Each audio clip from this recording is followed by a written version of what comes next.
अस्सलाम वालेकुम students, I am Nimisha सहर, your on screen chemistry instructor from tutorial.pk। Students चलते हैं, डिस्कस करते हैं exercise in detail of experimental techniques in chemistry. सबसे पहले स्टूडेंट्स हम स्टार्ट लेंगे एमसीक्यूज से। एमसीक्यू नंबर 1 है, a filtration process could be very time consuming if it were not aided by gentle suction which is developed if the paper covers the funnel up to its circumference, if the paper has got small size pores in it, if the stem of the funnel is large so that it dips into the filtrate।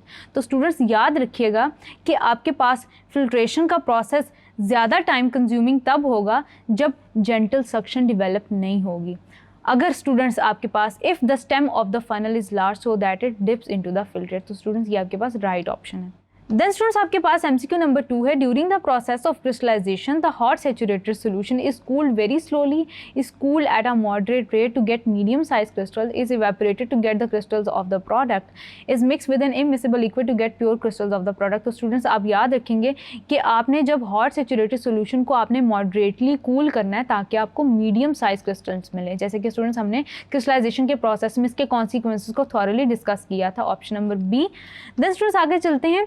Solvent extraction is an equilibrium process and it is controlled by law of mass action, the amount of solvent used, distribution law, the amount of solute। तो students आप याद रखेंगे कि आपके पास जो distribution law है वो deal कर रहा होता है, वो equilibrium process and it is controlled by the law of distribution, यानी कि डिस्ट्रीब्यूशन लॉ, जिसके लिए स्टूडेंट्स हमने डिस्ट्रीब्यूशन कोएफिशिएंट की वैल्यू को भी डिस्कस किया था।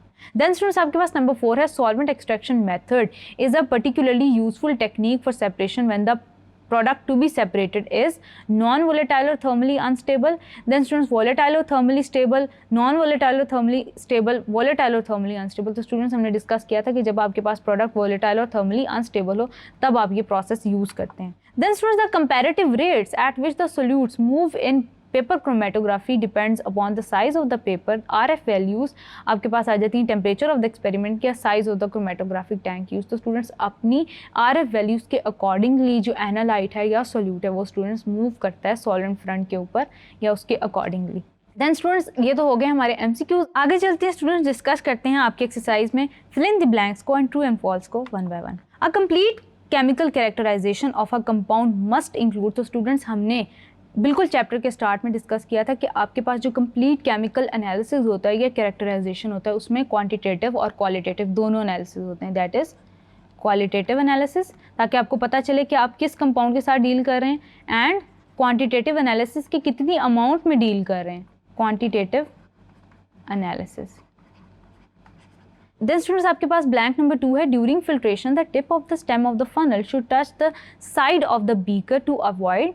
तो स्टूडेंट्स आप याद रखेंगे कि आप जब भी फिल्ट्रेशन कर रहे होते हैं तो आपकी जो फनल है उसका जो स्टेम होता है उसको साइड ऑफ द बीकर से इसलिए टच करना चाहिए ताकि स्प्लैशिंग ना हो, to avoid splashing.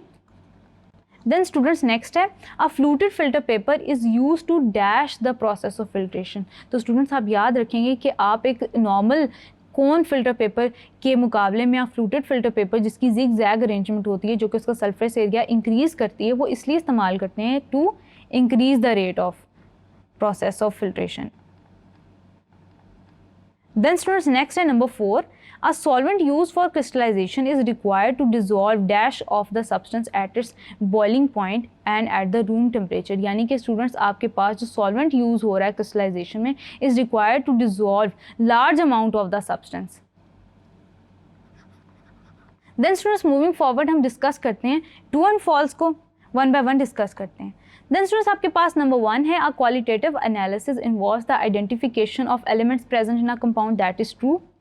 Then students, if the process of filtration is to run smoothly, the stem of the funnel should remain empty। No, students आपके पास जो stem of the funnel है उसमें एक proper suction develop होनी चाहिए, तो it is false। Then students number 3 है, if none of the solvent is found suitable for the crystallization, a combination of 2 or more immiscible solvents may be used, it is true। यानी कि students अगर आपके पास कोई भी suitable solvent नहीं आ रहा, यानी कि आप किसी भी सॉल्वेंट को नहीं यूज़ कर सकते किसी भी केमिकल रिएक्टिविटी की वजह से, तो आप स्टूडेंट्स क्या करते हैं कि आप एक ऐसा सॉल्वेंट बना लेते हैं जो कि स्टूडेंट्स आपस में मिसिबल हो लेकिन स्टूडेंट्स वो सोल्यूट के साथ इमिसिबल हो। Then students a solute distributes itself between 2 immiscible liquids in a constant ratio of concentration depending upon the amount of solvent added। so students it's false। यानी कि सॉल्वेंट का इसमें कोई रोल नहीं होता।